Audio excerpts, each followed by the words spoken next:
Hi, my name is Herman Levy.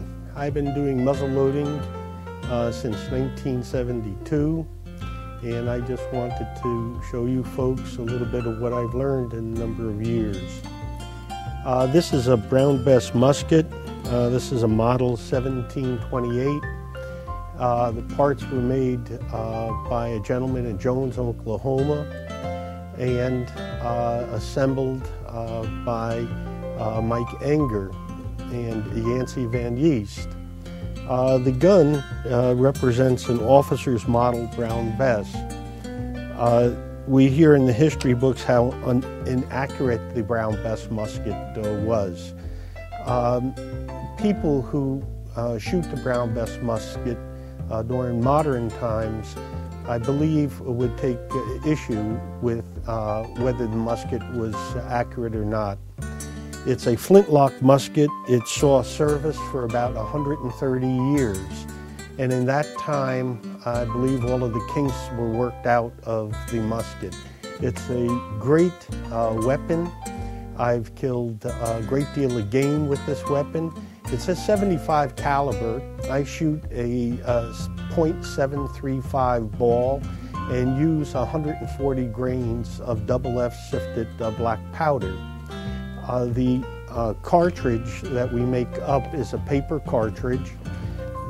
What you do is you roll a tube with a ball in it, and you tie the bottom of the cartridge off and tie a string around the waist of the ball, coat the outside with a combination of tallow and beeswax, and then pour your charge in. When you want to load the musket, you just simply tear, pour the powder down the barrel, and then put the ball down the barrel and ram it home. A portion of the powder in the old days prior to loading was put into the pan, and the frizzen or the steel was then closed, and then the rest of the gun was loaded. Nowadays we use a priming horn, so we would load, as I said before, and then use a little priming horn, put some 3F black powder in the pan, close the pan, and you're ready to go. I found the most effective range of the brown bess musket is approximately 25 yards, although I have killed game at 100 yards. It's a beautiful weapon, and I think people will admire it for many, many more years to come. My outfit represents something that would have been worn in the French and Indian War period. I'm wearing Indian moccasins. I'm dressed in a linsey woolsey shirt, a hunting shirt, and a hunting jacket with the linsey woolsey pants. It's a hot day down here in Georgia, and I'm still comfortable in these clothes.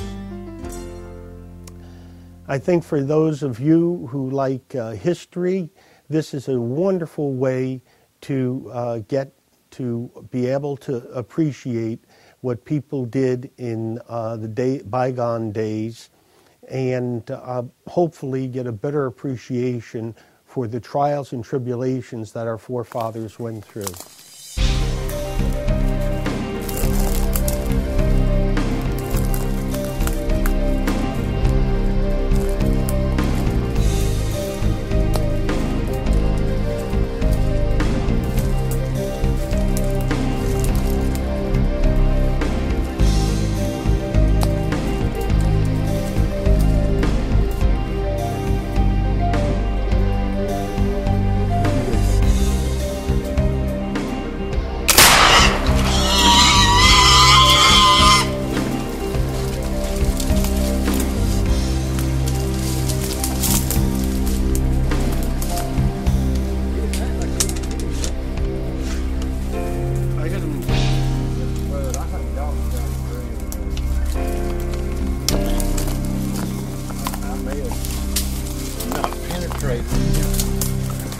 Doc.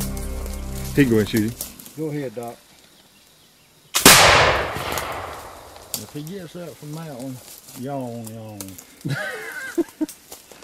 My goodness, that's a big hog.